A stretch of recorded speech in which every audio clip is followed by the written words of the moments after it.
This is the U60 Universal Cooker Hood. Grease filter, fits most makes, and you can cut it to size. So,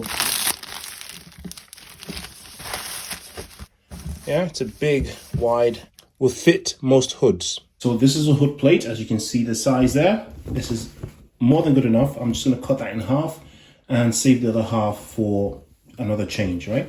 As you can see, folded in half, it fits perfectly over the perforations. So I'm just gonna do that quickly and show you later. Okay, and this is it cut in half. And make sure it's face down, or that the bit that's marked in red is seen through the perforation in that way. So everyone's panel, of course, is different. I'll just fit mine very quickly,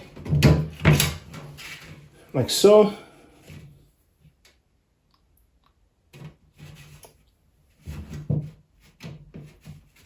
Perfect. Perfect. Et voila. Very easy. Takes seconds. So there it is. Fit it in. You can see the filter right through there. Now I can turn it on.